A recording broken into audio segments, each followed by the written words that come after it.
So we are starting the last day morning of this FDP. Good morning to everyone. Welcome back to the third and final day. I hope you've enjoyed the earlier 2 days and participated in the discussions.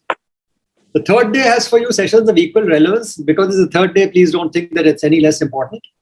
The sessions are of equal relevance. The speakers are of equal stature as on the first 2 days. And you can expect plenty of thought-provoking inputs to come in. Let me give you a very brief overview of what we have in store for you today. The first 3 sessions will be of special interest to our younger faculty, who will have to grapple with the complexities of balancing a multiplicity of functions with research. The morning commences with Dr. Parmeshwar Nayak, Dean B. Bhubaneswar Global University. He'll be moderating a panel discussion on the subject of balancing teaching and research in business education. This panel constitutes a healthy mix of BIMTech and BGU faculty, a very welcome initiative, and we hope to see many more such collaborations in future. This is followed by the first special guest lecture delivered by Dr. Jannat Shah, Director IIM Udaipur. His subject is building a sustainable research ecosystem in an Indian B school, and he'll be sharing experiences of IIM Udaipur. The post-lunch lectures commence with Dr. Rajan Saxena, former VC of NMIMS University, Mumbai. He'll be speaking on how should a business school manage balance between teaching, research, and institutional building. The FDP concludes with the third lecture of today, which is the 9th special lecture of this program, and will constitute a peek into the future. It will be delivered by Dr. Devi Singh, who is the former director of IIM Lucknow. His theme is Role of B Schools Today and Tomorrow. With this brief introduction, I would request Dr. Nayak, Dean BGU, to commence the morning's proceedings. Dr. Nayak, please. Thank you, Professor Dhrupchak. Very good morning to all of you. At the outset, am I audible? Absolutely. Yeah. At the outset, I would like to thank Dr. Chaturvedi and Professor Dhrupchak for involving me in the team of organizing this particular FDP. Absolutely. And giving me the responsibility of moderating this session. This session is on a very important topic, balancing teaching and research in business education. This is not only important for BGU or BIMTech or like institutions in India. This is a topic relevant and very, very important for all higher education education institutions in the globe. So we will be discussing on this. This discussion should not be confined to the thoughts shared by to be shared by the panelists, but all the participants, all the learned participants present in this. Let us have a conversation, mode of discussion rather than monologue or only from the panelists. So I would request all of you to participate actively.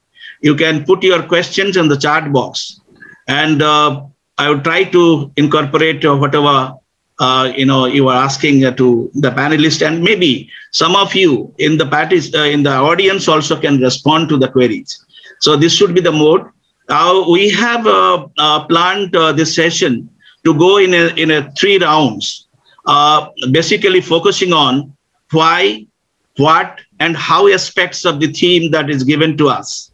So we will be discussing on that, and we will have a question and answer session at the end. So that will be our kind of format for discussion for about 70 minutes today. So before I request our learned panelists, I would like to introduce them. All of you know them. So I would not like to go for a very elaborate description of their profile, but all of you know the Professor Arunaditya Sahai, who is Dean Research and Professor in Entrepreneurship, as well as Strategic Management at BIMTech, and who carries a very huge and vast and varied experience of working in corporate, as well as teaching management subjects and research. He's very passionate about research and who is trying to create a research culture in which he has already done in BIMTech. We have with us Dr. Subhanjan Sengupta, very dynamic, a young faculty in the area of entrepreneurship, strategy, innovation, and he's a very passionate researcher who is very well known for his qualitative research. And we have with us Dr. Archana Chaudhary, who is a faculty in the area of OB and HR. She is also the area head of OB and HR and the program coordinator of MBA at Birla Global University, Bhubaneswar. She carries with her about 17 years of teaching experience. So I would also like to introduce our colleague, Professor Somnath Datta, who is faculty in the area of strategy and entrepreneurship, and also the area head of general management at Birla Global University, who carries with him about more than 2 decades of both corporate and teaching experience with him. So these are actually the very learned and eminent, academics present in this panel. I would try to do a threading of discussion that will happen. Initially, I will just introduce the theme and give my opening remarks and initiate the discussion, and then invite our panelists to briefly, present their thoughts and views in a focused manner, that the questions that we are going to address, 3 broad areas of questions that we will be raising and discussing, and at the end we will also consolidate the why aspect, why we are going to balance it out, the research and teaching in management education, and what are the actually realities, what are the consequences, what are the implications, and what are the pros and cons of doing so, balancing or integration of the both teaching and research. And at the end, the most important one is that how to improve the research activities to contribute to the teaching and having a balancing effect in the institutions like ours. So this will be basically the things. So let me introduce the theme of this conference with the help of a coin. So all of you know this coin. If I ask you, how many sides are there in the coin? Can I get even audio of your voice? How many sides are there in the coin? 1 or 2, quick. 2, sir. 2. Okay. Anybody has got any other perspective? Okay, Dr. Chaturvedi is saying the 3.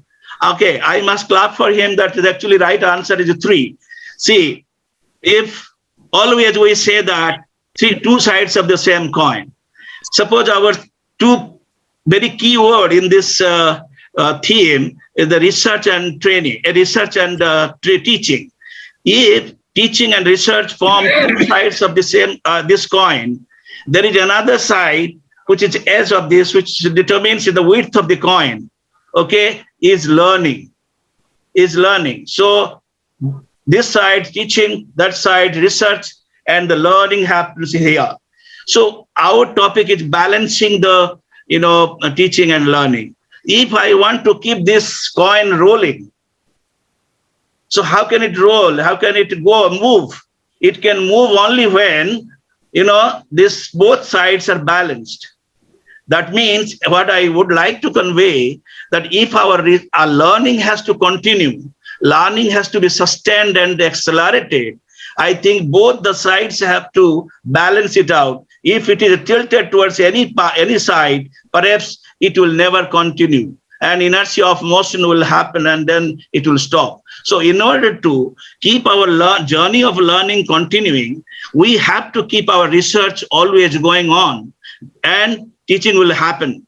You see, research is meant for creating new knowledge, or broadening the knowledge horizon of a discipline or a particular researcher or faculty. Okay, for a teaching job, you need in-depth knowledge, and that should come from research. Whatever books we refer to, whether it's the textbooks or reference books, many times, unless and until it is research that is giving the knowledge and input to the book, we do not have any knowledge. So whether you do yourself, that knowledge is created by the faculty himself or herself, or it is created by your fellow academics, whether in India or anywhere in the world. So that input forms the part of your content to go to the class. See, a quality teaching is meant for quality learning. Then who are learners? the both faculty and students are learner. So faculty has to keep learning, has to be a continuous learner.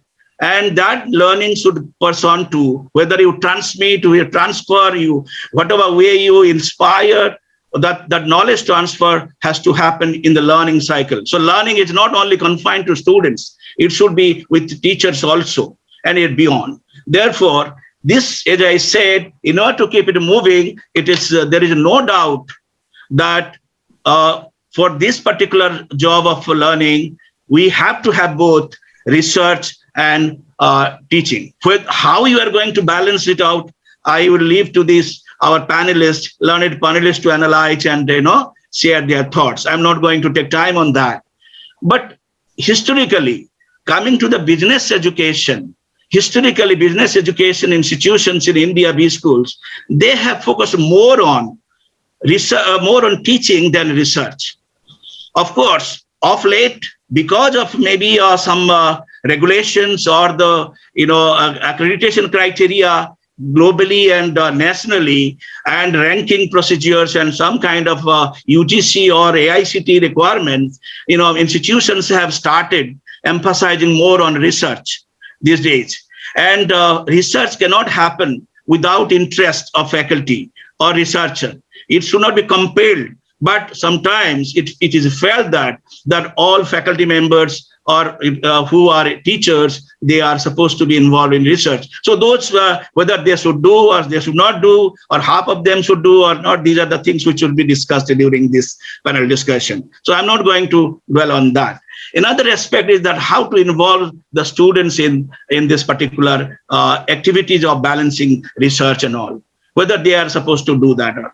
If we look at discussions made in NEP, National Education Policy, there is a reclassification of universities into research universities, teaching universities, and autonomous institutions. It means that the authorities or the people who have formed this particular policy, they have taken into this fact that in our country we have some institutions, universities are not equally oriented to research and teaching. That means there are universities which are still focusing on teaching, they are not research universities. So I think in this context, our panel discussion is very much apt, very much relevant, and we have to have a very thorough discussion on this.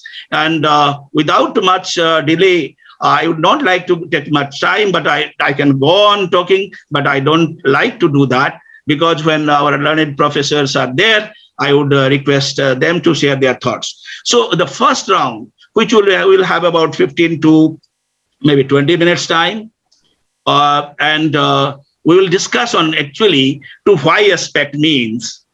What is the purpose of balancing teaching and research in business education? What is the importance of doing so? So this will be the main focus of discussion. Why do you need to balance them? Why do you need to integrate them? So this is the main focus. So I would request all the panelists to share their thoughts on this and then move on to other aspects of this discussion. You can keep on posting your queries or thoughts on chat box. And I may request someone like Shreya or somebody, you can keep track of those things. I will definitely do that. But in case I miss something, if you can help me in getting some questions or things, okay? I hope you will agree, and thank you for that.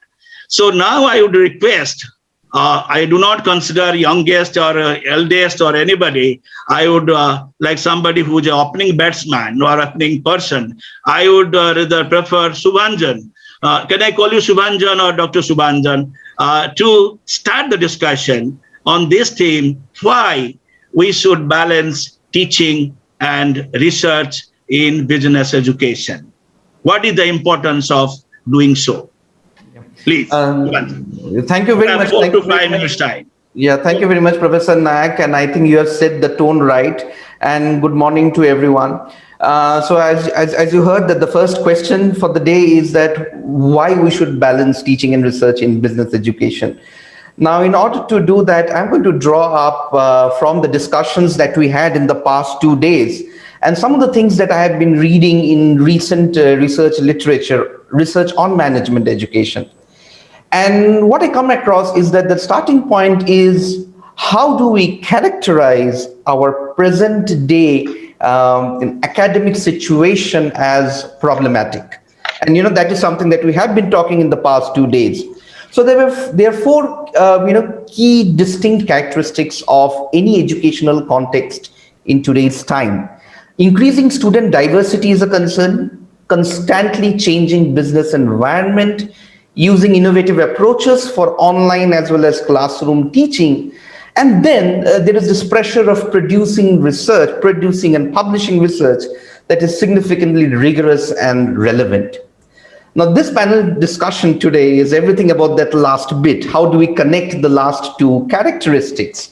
The new, innovative, and deep teaching, and at the same time, playing our role in what we call today as the emergence of the knowledge economy. And that's the context that we're talking about, which constitutes the growth and our contribution in the growth of intellectual or knowledge capital.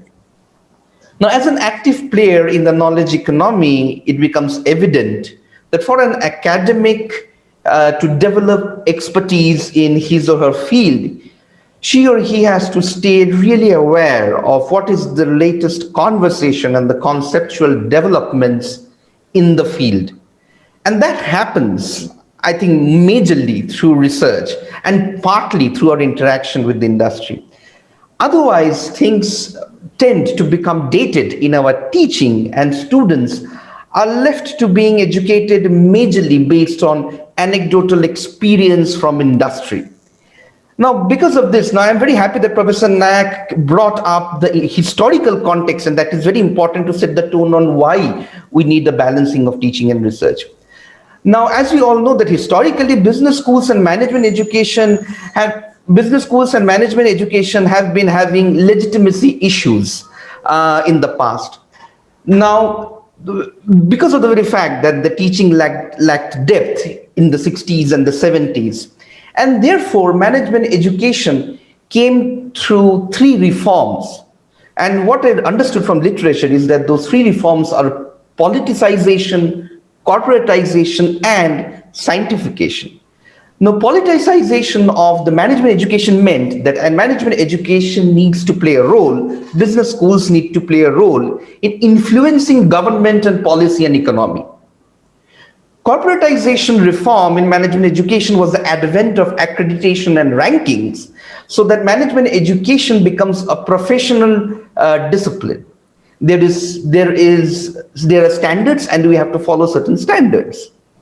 And then there was scientification in management education, which means that because management education are mostly anecdotal and experience sharing, this is how I did when I was in the company, I was working, and this and that, there was a legitimacy issue that management is not establishing itself as a scientific discipline. And therefore, there was this start of rigorous scientific research. However, today we face a new legitimacy problem. And that legitimacy problem is the increasing teaching research gap. On one hand, we have the scientification of management, and we came to understand what is management science and identifying it as science. On the other hand, we have education which involves very fundamental approach and very student-friendly approach. At the same time, the discipline is rapidly changing every year with new and new research. So in today's business schools, considering this legitimacy problem, what I understood by reading research literature on management education is that the gap is much more larger in teaching-intensive schools than in research-intensive schools. Now, it is agreed now across the world in management education and education in general that imparting knowledge, which is teaching, and creating knowledge, which is research, are very much complementary activities. They reinforce each other. And that is why there is a movement across the globe today in what we call a research-based management education. Or very interestingly, I was going through a few articles in the Academy of Management Learning and Education, and I came across an interesting term, which is research-inspired teaching. And before I finish, I will just mention 3 key constituents of this research-inspired teaching. The first key constituent is that the teaching needs to have a sound footing into the latest conversations in the field, which is grounded in evidence-based knowledge. And this comes through rigorous and relevant research, which in turn improves teaching content and quality. The second aspect is a bit tacit. Research-inspired teaching also reframes how we approach as a management instructor. I read that with a research-inspired teaching, your approach of teaching and learning in the class becomes one of a dialogue which is inquiring and exploring in nature. Now, I do not know how to place this in words, but I can share that I, as a teacher, what I was 5 to 6 years ago, and the way I teach now, there's a significant difference in the way I interact with the students and the kind of questions I pose, and throughout the class, the way it is all about raising the right questions and everybody trying to figure out the right answers.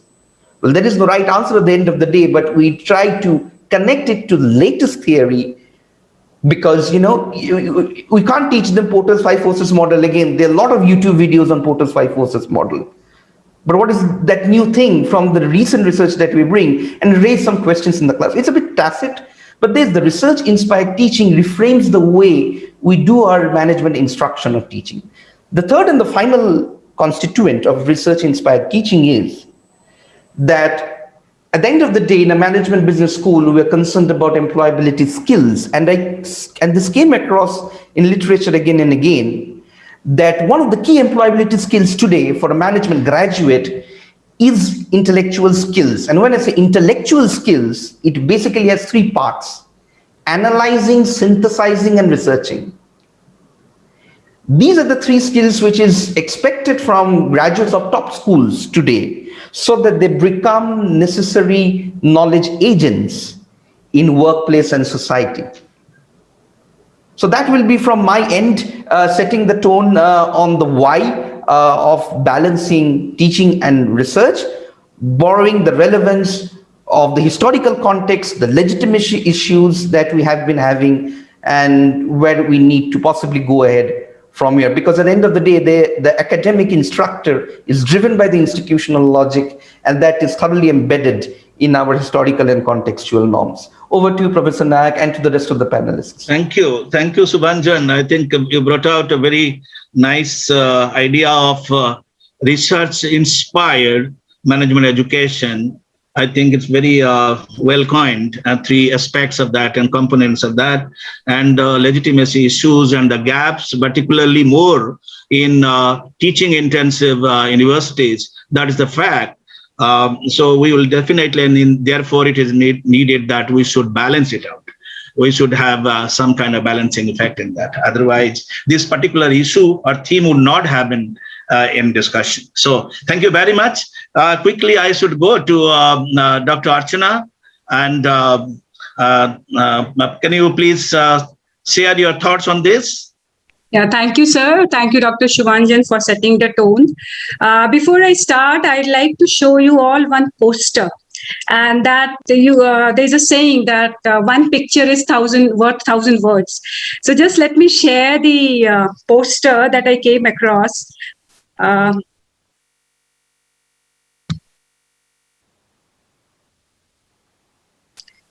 Yeah, is it visible? Yes. So on a funny note, before we get serious, how professors spend their time. This is how they actually spend their time: teaching 59%, research 18%, service 23%.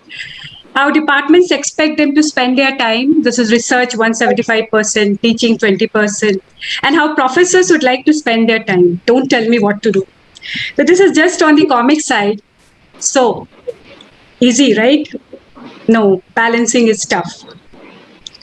So now I stop sharing my screen, and I'd like to share my thoughts with three perspectives. One is the teacher's perspective, another is the student's perspective, and third is the organization's perspective. Now, like Professor Naik has pointed out, the teaching and research are two sides of the same coin, correct? Nobody can deny the fact that teaching and research are fundamental pillars of any academic institution and are two primary activities that the faculty engage in. In fact, research and teaching are the sides of the two coin because one talks about knowledge creation and one talks about knowledge dissemination. So until and unless we create knowledge, how will we disseminate? Now, coming to the distinction part, we are talking of business education. In business education, teaching requires a lot of rigor. I'm not saying that other professions or other schools or other disciplines teaching does not require, but since business education is dynamic, it changes every day. So we have to keep abreast of the latest that is happening in the business world in order to share with the students in the class. Now, teaching is time-bound because we have to cover the syllabus on time. The onus lies on the instructors. It's an intense part of an academician's life, and the rewards are instantaneous. You get a high after your class is very interesting, and you find the students are smiling. You can feel it that the students have learned something out of it. But in order to make the class, what kind of preparation goes into it? What kind of rigor is required? That only a teacher knows. You know, somebody has rightly said that teachers have a multiplier effect. Good teachers multiply, but bad teachers multiply faster. So in order to we are not saying that we are all great teachers or I am a great teacher, but in order to be great teacher, we have to have a lot of preparation. We have to have that mindset in order to go to the class. We need not be a sage on the stage, but in order to become good facilitators, we also need to keep abreast of the latest happenings. Now, research, on the other hand, is dynamic. It requires collaboration, and it also improves the academic credentials of the faculty. It begets a respect in the fraternity. It helps the institutions in getting accreditations, getting grants from different funding agencies, and also improves the public image of the university. So proficiency is needed in both, because a faculty has to prove himself, has to be worthy of his job or his credentials, both in terms of teaching, research, and we also have extension activities. So therefore, if a faculty undertakes a research, it enhances quality teaching. Now, this quality teaching has to be done both at the postgraduate and undergraduate level. Nobody is denying this fact because it will help us in producing quality teacher researchers and quality learners researchers. Now, coming to the student's perspective, when faculty use their own cases which they have written after visiting different organizations, and they use it as teaching aids in the class, they bring with them a lot of experience, lot of stories that they listen to while collecting data or collecting information about the cases. So the classroom teaching becomes immensely richer and more insightful. And we are able to uncover nuances that goes into writing the cases, that we have collected data, rather than borrowing a case from different databases. Coming to the students' perspective, students also get a serious head start in career-related matters if faculties involve them in research and if faculties bring their research to the class. Students have the ability to hit the road running. They bring in new, unique ideas and insights and better grasp of new concepts when they are exposed to new and powerful ideas while in B school. Because what happens is, when we are researching or when we are dwelling upon some ideas, we share that first with our own peers and our students, before it goes outside, before it is published, or before it is shared with the industry people. So students have an advantage of being experimented with the new ideas that we came across. So they also benefit from the latest changes that we do in the syllabus, which is because we have done a lot of research, and then only we have designed the new curriculum, being the HOD or being the program coordinator or being the experts in our own fields. So it is necessary that we integrate teaching and research. But the conflict happens when a faculty member is more interested in research than in teaching, or more interested in supervising doctoral students rather than teaching graduate or undergraduate students. Now, there are two schools of thought. Some says that good teachers are not good researchers and good researchers are not good teachers. But of course, now we all know that this is not true. But we have to understand how to balance it. And we have to understand that there are teachers, there are faculty members who excel in both. And that's why they are exemplar faculty members, and most awards and recognitions are for them. So yes, I'd like to conclude this, my thought sharing in this round by saying that it is important that we integrate teaching and research for our benefit, for benefit of the students, and for benefit of the institutions or the universities that we are working with. Thank you. Thank you. Thank you, Dr. Archana. You brought out that purpose of how research is going to benefit teaching in the form of even institution, faculty, and students by bringing rigor to the teaching, also to bring fresh knowledge to the class. Very nice. Thank you very much. Now I would I would like to request Professor Somnath Datta to share your thought very briefly. I'll try, sir. And first of all, once again, good morning to every one of you. Special thanks to Dr. Chaturvedi and Dr. Naik for allowing me to be a part of this esteemed panel, especially where someone like Dr. Sahai is there. And when Dr. Naik asked me to join this panel, I was a little surprised because then I realized I am special. I am special in the sense I'm the only one in this panel who does not have that coveted DR sign, doctor sign, as a prefix of my name. And in fact, I feel that is the reason today I will be bringing in that dimension, what inspired by Dr. Sangra.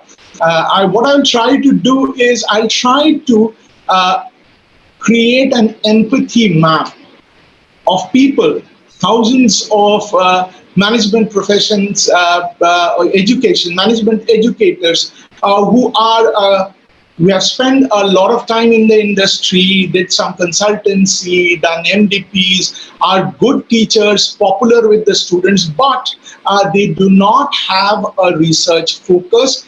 And when you compare their published accomplishments, and when you compare that with someone like Dr. Sahai, it looks negligible. So I'll be speaking for those people, and I'll be talking about what is it that we think, feel, see, and do. So I'll very quickly try to trace my journey as an MBA student, as an industry guy, and a person from the corporate, and right now as a faculty, and how our thinking, feeling, and doing changed about research in this journey. So when I was a student at IIM Calcutta, our most favorite teacher, one of the rock stars, was Professor Ranjan Das, and because he was a consultant, and the way he took us through case studies, we were wowed by him. He was not a very good published researcher, but he was a consultant.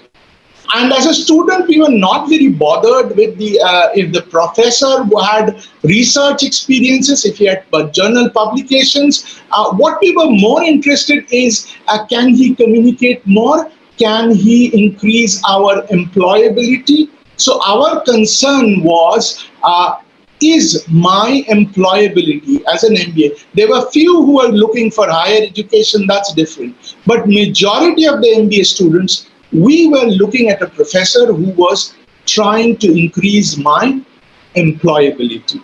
So can a manager do research? Is doing research a success criteria for a manager? Is a manager expected to do research in the industry? I don't think so as of now. So as an MBA student, our priority, our expectation from a teacher was not research.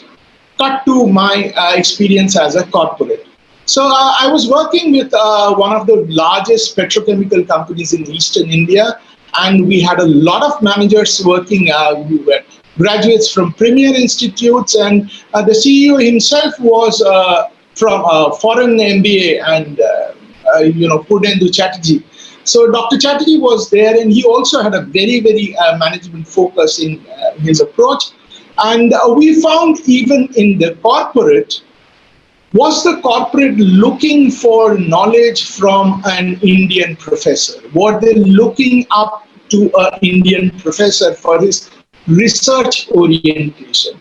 Were they looking up to find out what is the latest from research journal publications? I was surprised to find here also the answer was no. The corporate relied more on consultants, and they have this. To be truthful, it sounds bad, but that's the truth. Most of the Indian corporate managers do not have very high opinion about the research that management professors, especially Indians, publish in journals. I would be surprised if a marketing manager knows the name of the top 5 journals in his domain, or a finance manager. They may know about Harvard Business School review, HBR, or maybe they read Shiv Khera, but serious academic publications, corporate managers somehow they feel that this group of researchers are a very p-value centric and significance finding kind of people who make some incremental improvement to the knowledge, but which is not relevant to their day-to-day business. They have respect, but they do not look up to the professor for getting knowledge, for running their day-to-day business. Now, so as a student, are the students looking at a professor for research? No. As an industry guy in India, is he looking for professors for his published, whatever knowledge he's publishing in journals? Well, they don't read journals. How many of them read it? Then cut to my job as a faculty. It's almost 10 years in there. And in the initial years, I was popular in class. And I thought I could pull it through by teaching, consulting, and the other usual way. And then with the advent of time, what happened, the changing national education policy and the outcome-driven performance appraisal, I came to face the concept of publish or perish.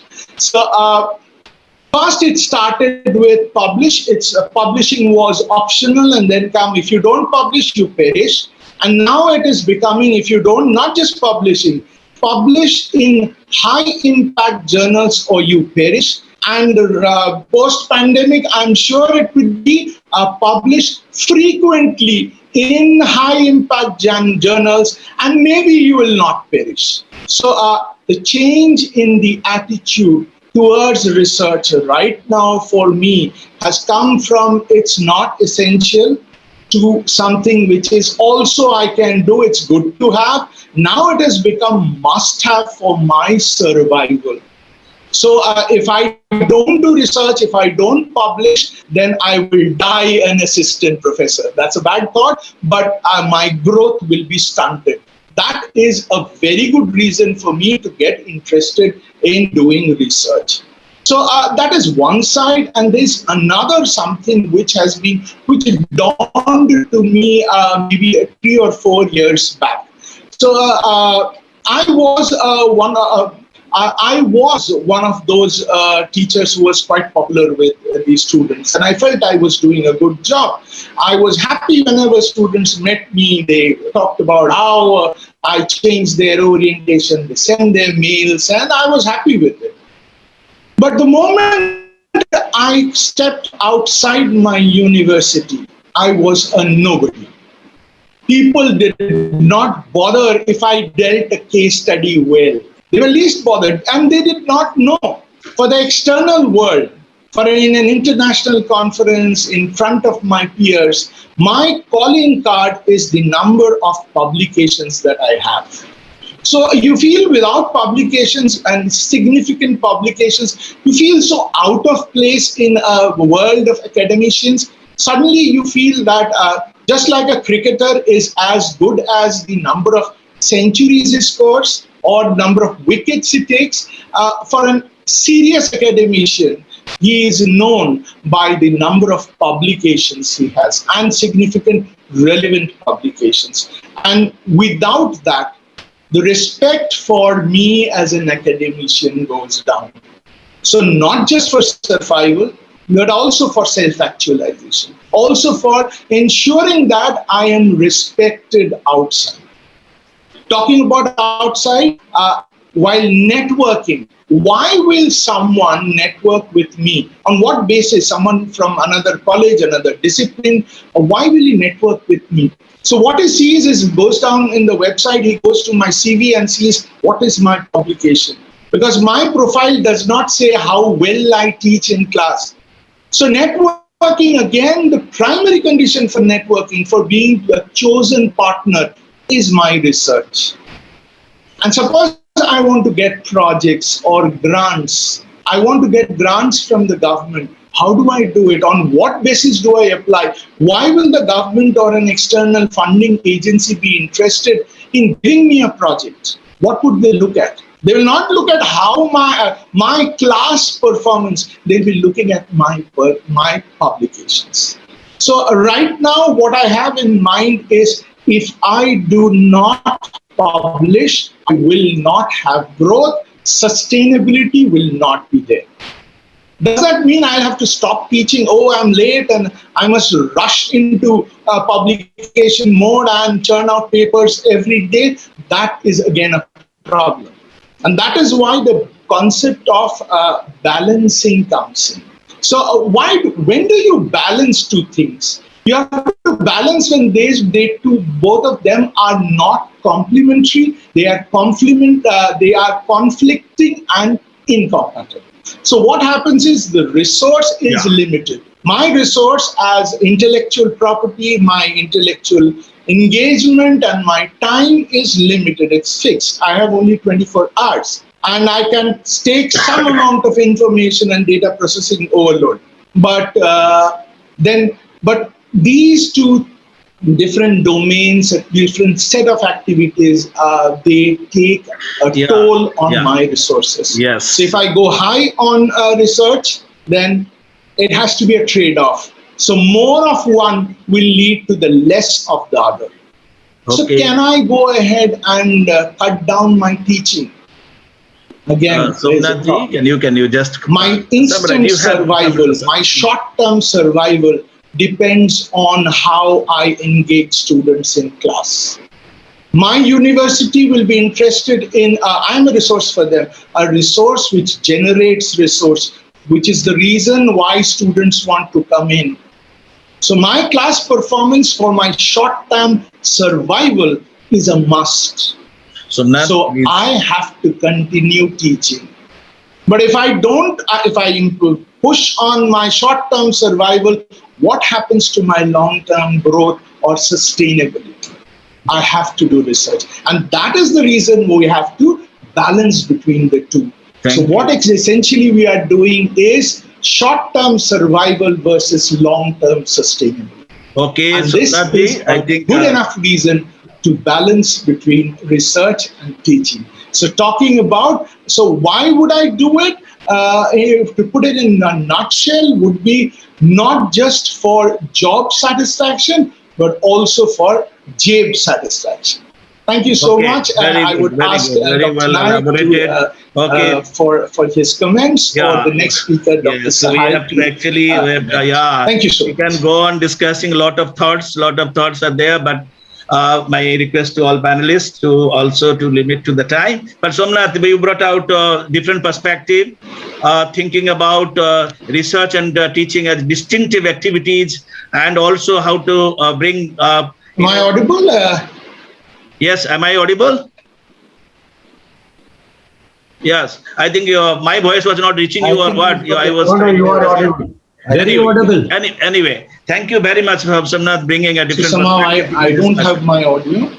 That's the reason you couldn't listen to me. I was trying to say something to you. Anyway, we have now Professor Arunaditya Sahai. I need not tell what he's about, this how relevant he is for this discussion. I kept him at the last, panelist to speak on this particular theme, but of course we will break the order in the next rounds and all. Now, Professor Sahai, kindly share your thoughts on this. Basically, Thank you, Professor Naik. Before I get to the why of balancing teaching and research, I want to express my belief that teaching without research has no root, and research without teaching has no fruit. I very strongly believe in this. Now, as far as student or industry or management education is concerned, let me say that 2/3 of my life I have spent in industry, 1/3 in academia. And research is important everywhere. In industry also I was doing research. We could develop new product. To remain in business, you require research. To remain in education, again you require research, because if you do not, you will not exist. And just look at the vision and mission of BIMTech or BGO. Both say that we exist to create and disseminate knowledge. How do you create knowledge? Without research, how do you create knowledge? Dissemination, of course, is equally important. It shows the two sides of the coin. And yet, another thing in our mission is to develop faculty as global thought leaders. How do you make your faculty thought leader without research? So it's not question of why it has become the need. It has become the bread and butter of the institution. It has become important for your survival of the institution depends now on research. And as you rightly pointed out, that new education policy talks of research universities and teaching universities who have to do research, and then a standalone institution. So you will not survive. Either if you want to be only a teaching shop, then you will have to get affiliated to the university. And the moment we talk of a university word itself has come from universe. And universe, you have been researching, and university's very purpose of university is to really research. Wait, if you go to the oldest university of the world, Takshila, that is research. In the last session yesterday, we had a talk on Vishnu Sarma and Panchatantra. He comes from Takshila University. To create his Panchatantra, he had to do research. Great people, great grammaticians, scientists, philosophers, sociologists, all have come through research. And this doesn't mean that you should. In the Western world, there is a lot of research on balancing between teaching and research. And this again talks of our mindset. We have kept the word first teaching and then research. It should have been opposite, balancing research and teaching. Because until and unless you create knowledge, how do you disseminate? So the research has to be first. The day child is born, he learns through research. Nobody teaches him weeping. He learns how something is hard. So the student, when we go in the classroom and we show a PPT and tell him something, we are not really imparting knowledge. We are only imparting some information to him. The knowledge would get created only through discourse, only by kindling inquisitiveness in him, kindling innovativeness, quest for knowledge in him. So actually, education is not about filling the vessel. It is about kindling the flame. And you had heard yesterday, Appo Prakasham Bhava. So you are supposed to glow light everywhere. And that you can do. I'm not saying you should not be a good teacher. Teaching is equally important.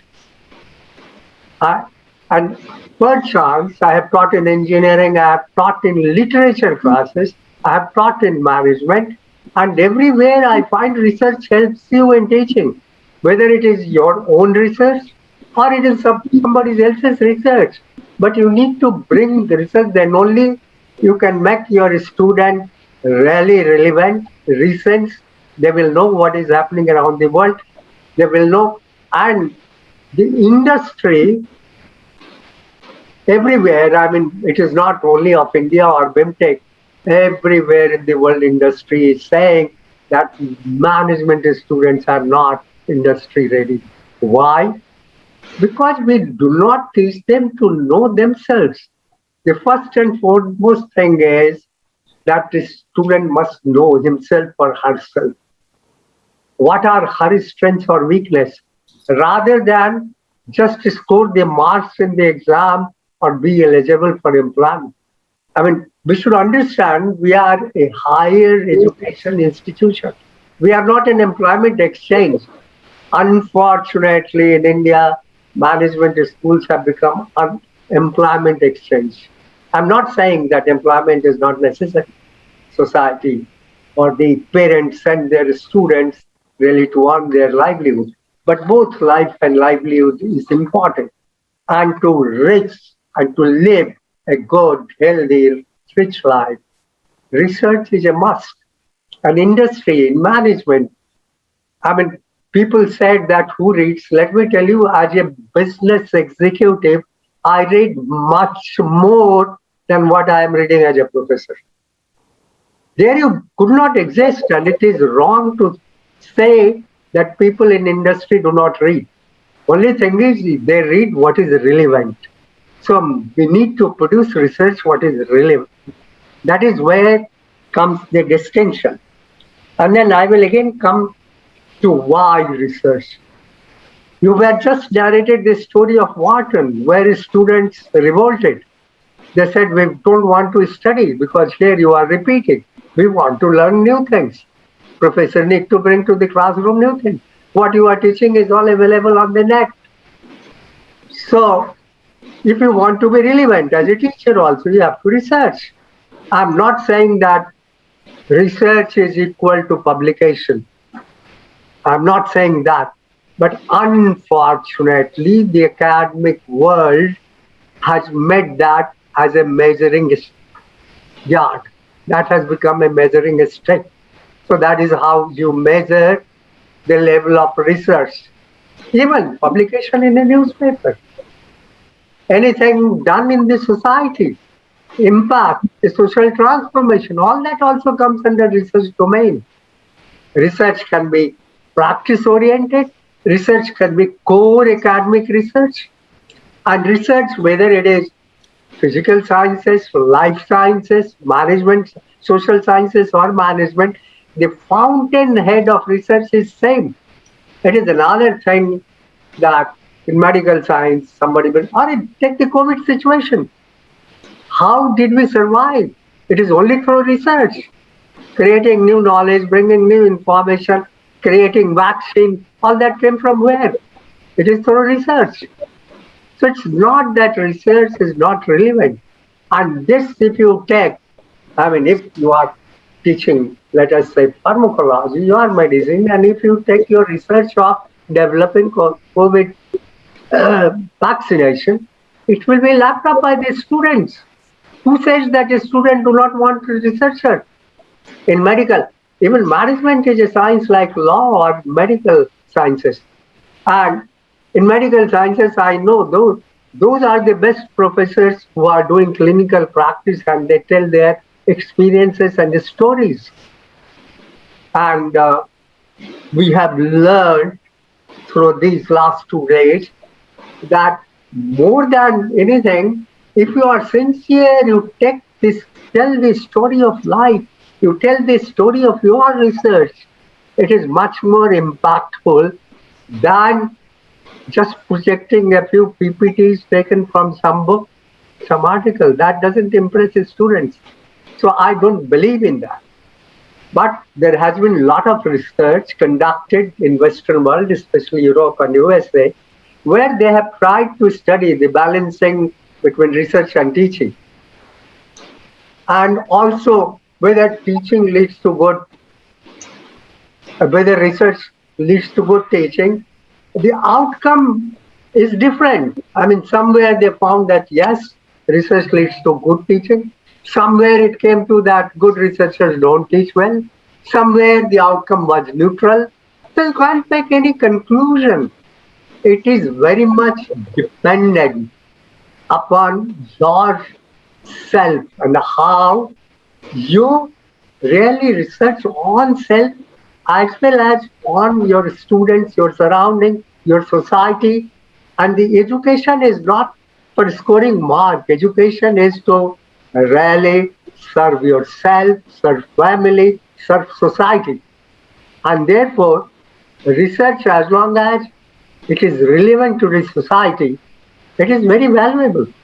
And if you take that research to the teaching, if the research that you do is relevant to the business, is relevant to the policy making, it's very relevant.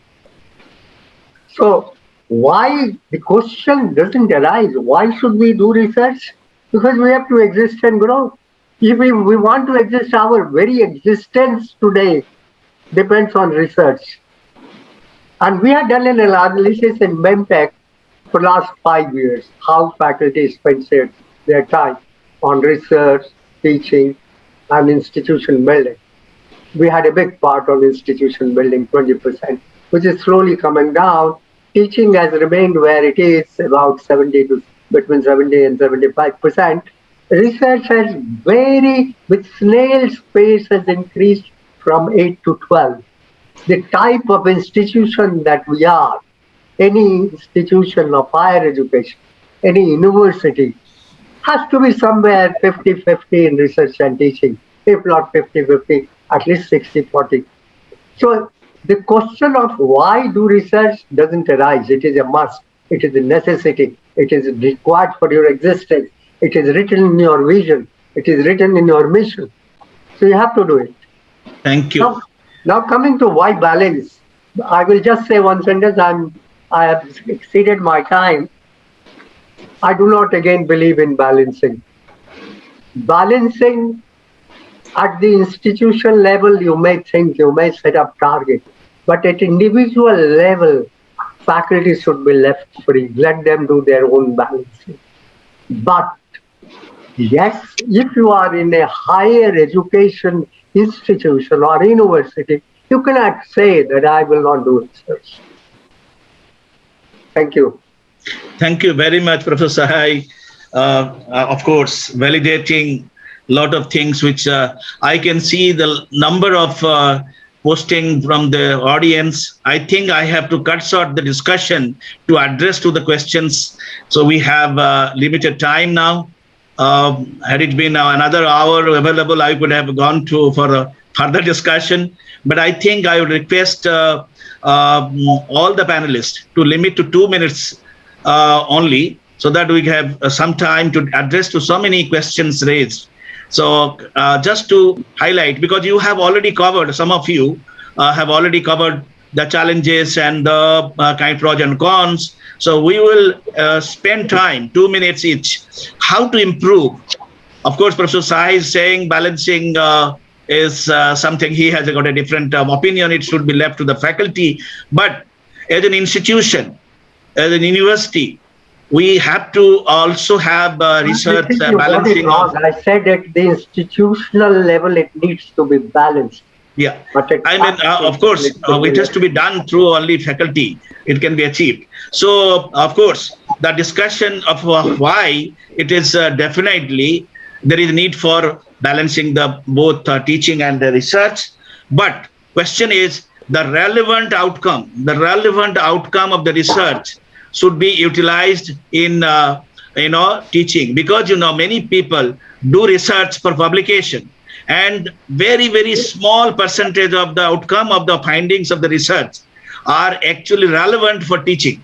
So many people might be publishing 100 papers in journals of repute, but how many of them are really utilizing the outcome of the research in their classes? That's the question mark. So it should be relevance of research outcomes for the teaching and knowledge sharing among students. Even the students should be involved in the research. And therefore, there is no doubt that we have to have a balance of both things. So now, 2 minutes each, I request all of you to suggest, because you have already covered basically what aspect, and we will go to how aspect and how to improve this balance in a contextualize. You can contextualize to the BIMTech and BGU like institution, so that it can be beneficial for them, because a lot of questions asked by the people from BGU and others can be addressed, I think, through that, and how to improve, how to actually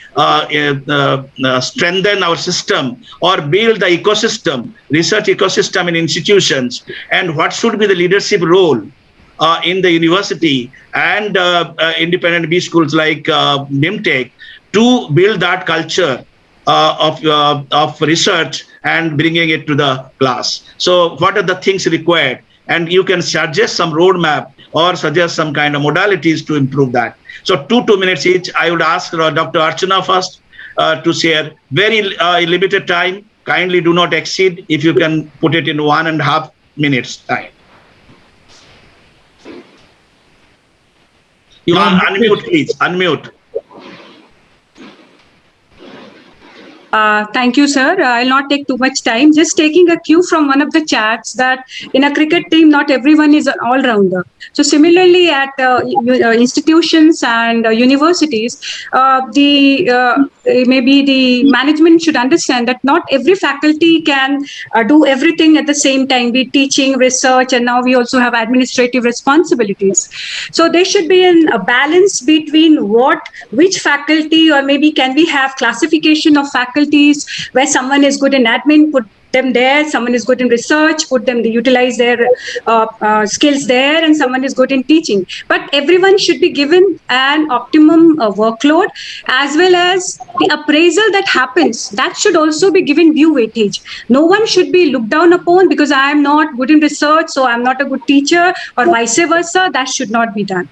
So can we have something like this, where it is a part of culture that some faculties are more oriented towards research, because the inclinations vary from person to person, the personalities vary from person to person. So can we have someone who is, if there are people who are interested in all, then we can have rewards for them. So this is my take. Other panelists can give their Thank you, Archana. Over to Professor Subhanchan. Okay, thank you. I mean, concrete point, how to improve this. Absolutely, sir.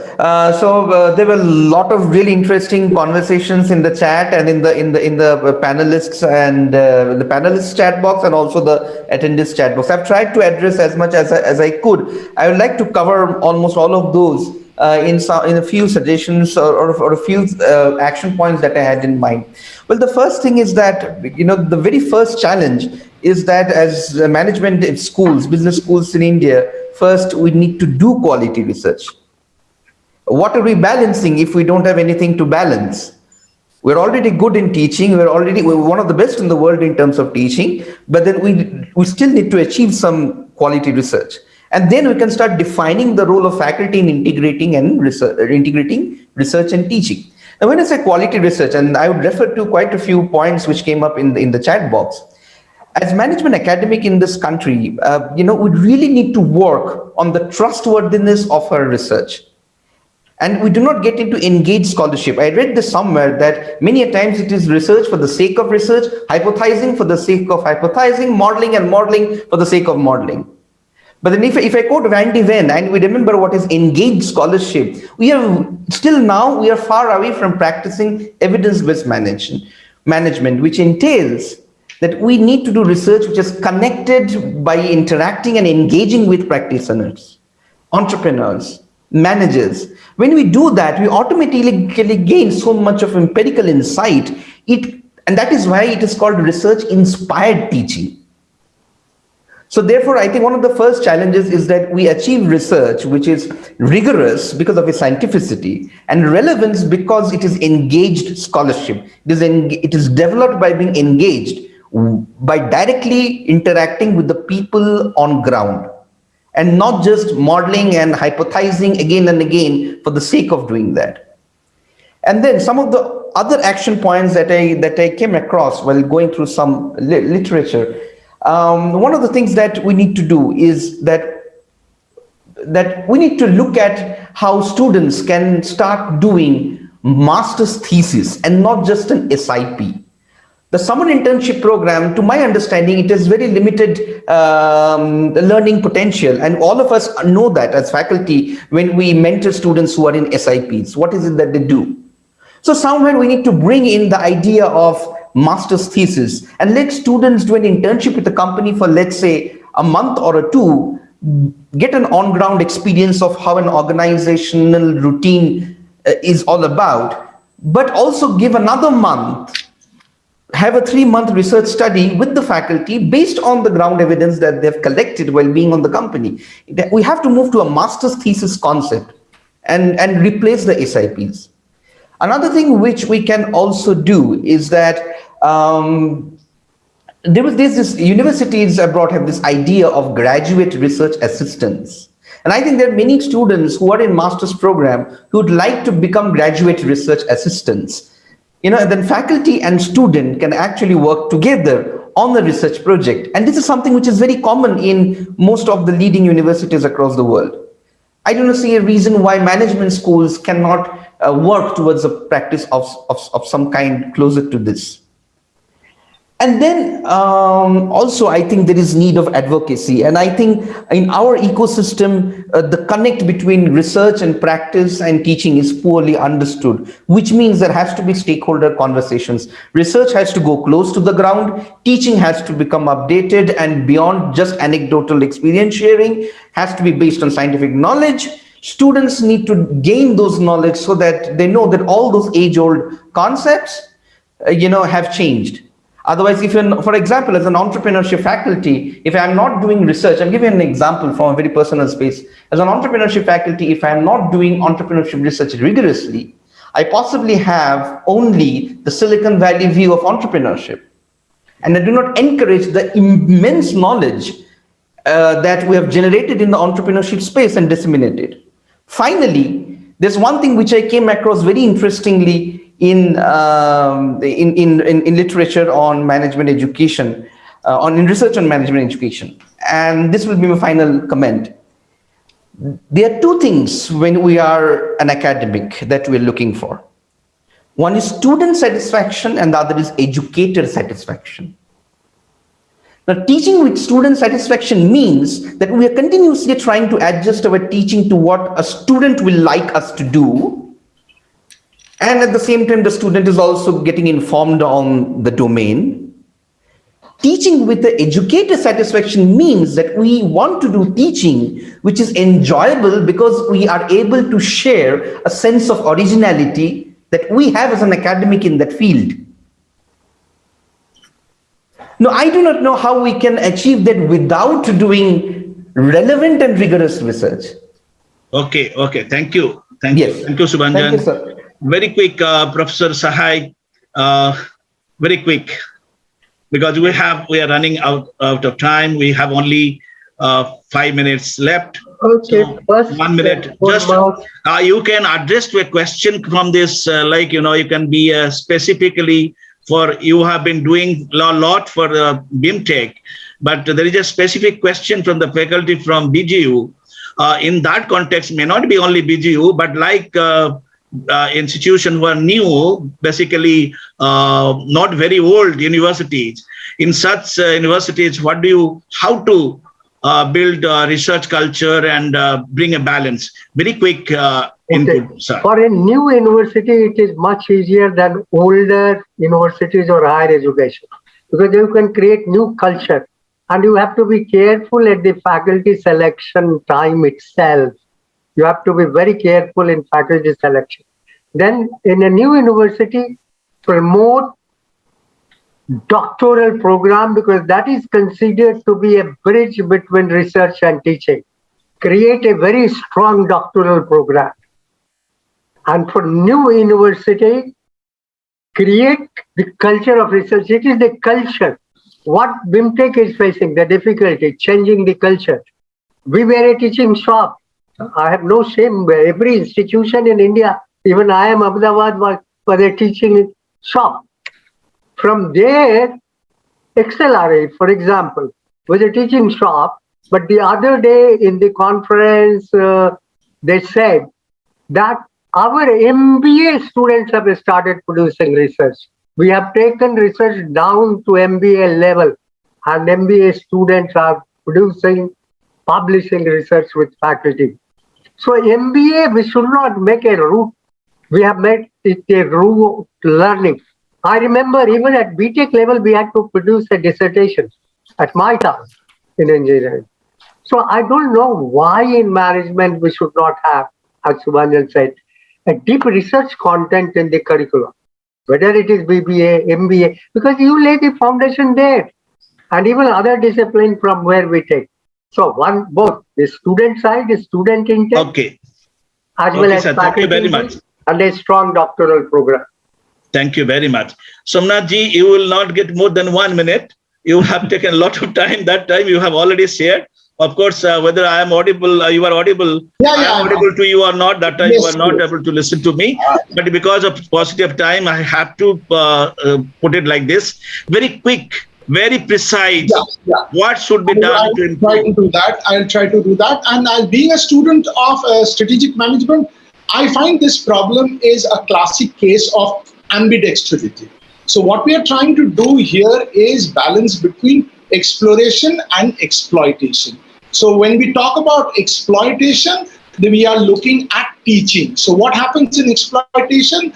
My efficiency goes up. And when I go for, but my risks are low, my efficiency goes up. But when I go for exploration, my risks are high, but my effectiveness goes up.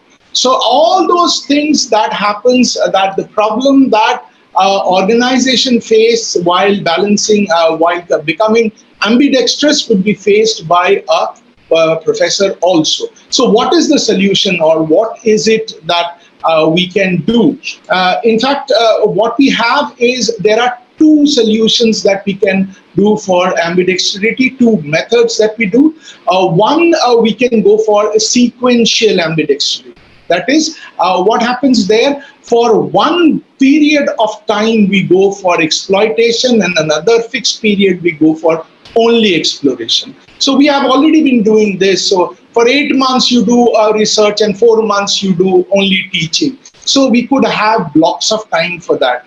And the other is simultaneous ambidextrity, where you have parallelly you both teach and now. What the choice of the institute will be depends on three factors, and that is the temporal, then the interpersonal, and the inter-institutional risk profile. Temporal in the sense. Thank you, Somnath. I think, I think ideas are taken, and I think Professor Samanway Ghosh is sending you some message which you can take that into. I think now. Thank you very much, panelists. I think wonderful discussion. But this is the time I would take the help of Shreya, because many issues raised by the participants have been addressed partially. But there are certain issues. If you are given like two questions from the audience. Sriya, I know I will not be able to do justice, but pick up two questions only, quick questions which can be answered, because many of the aspects are supplementing or supporting views, but there are already addressed. So few questions, please pick up. So this is from Dr. Abhijit Chaturaj. Research rooted to ground realities is always appreciated. Desktop researchers with high publications don't serve the purpose. Besides citation, they have little meaning to the society. Any comments on that? Well, I think I entirely agree with what Professor Abhijit Chaturaj is writing. I mean, there's no point. This desktop research which has no relevance to society, to your institution, to your student, has no relevance and no meaning. But that, having said that, it is not that grassroots or ground reality related research is not published. Even they are published and they are lapped up by both academicians as well as practitioners. Thank you. I think the relevance issues have been already addressed. I think publishing for the sake of, doing research for the publication's sake is not only the relevant thing for us, but output of the research must be relevant for teaching and for learning of students as well. I think some of the things which may be relevant in the questions many people have asked related to institutional issues like building ecosystem and also promoting research among faculty and supporting them. I think related to that question, can you pick up? Or how to support faculty who are basically seemingly overloaded with more teaching or administrative responsibilities? How do you suggest to encourage them to be involved in research? How to contribute to institutional issues or leadership issues? One, please add a quick. So, because there are so many questions, sir, I think you have actually covered the umbrella problem over here, and maybe the panelists can actually pick up from the question that you just asked. Yeah, I think because of the many postings were basically suggestions, viewpoints. Also, those things, please, all of you have read. I think I cannot take the time of other sessions just to conclude. My apology for the questions. I think addressed already in some way or other. So I would rather sum up what we actually discussed in this. There is no doubt the importance of research and teaching and how to balance it out. And particularly, there should be enriching impact on the faculty, students, and prestige and success of the academic institution today for the ranking and for accreditation purposes. Research is helpful in building a variety of competencies in teachers, particularly cognitive capacities, critical thinking, and same competency can be transmitted to students. So research plays a very critical role in a university, and particularly we have to understand from the curriculum design aspect, also the governance aspect, and research teaching interaction must be very, very crucial for these institutions' academic program. So that has to be done, how to enrich research culture and ecosystem in the institutions. Faculty involved in research and publications are better informed people. So there is no doubt that those who do research, they are better informed, they're better confident to go to class and be a better teacher. So it is up to the faculty to take it. And then even the case studies, many questions were addressed about the case study. Case study is also research. Therefore, it has been very useful in management education. So we should do that and continue using the inputs from research in that. But how to bridge the research teaching gap, which we have already talked about, and the quality of research and kind of leadership in the business school or in the university for extra consideration for the researchers so that they will try to do relevant research in the context and involve more students in the research. That should be this. Last but not the thing, we have focused on teaching, and also some people neglecting the research may affect the credibility of the faculty as well as academic integrity and identity of the institution in the global academic sphere. Therefore, a balancing approach of research and teaching should be adopted by academic institutions, particularly the business schools and the Department of Management in the universities. And that is a must. But this is not a question which can be addressed in this kind of 1 hour discussion or a discussion like this. It should continue. I think many of the kind of brainstorming has happened. I think things should continue. All of you should continue to debate and discuss and try to enrich the teaching quality with research inputs. With these, I thank all the panelists for your contribution. I know that time was short for the discussion and addressing the questions raised by many participants. Thank you very much, being a very active audience. I didn't see so many posting in any other things, but I like this. But thank you very much, and thank you, Shreya, for helping me out in identifying few questions. Thank you very much, everybody. Thank you, Dr. Thank you, sir. Thank you, everyone. Thank you all. Thank you, Dr. Chaturvedi, Professor Dhrupchak, for giving me this opportunity to moderate this session. Thank you very much. Thank you. Thank you, sir.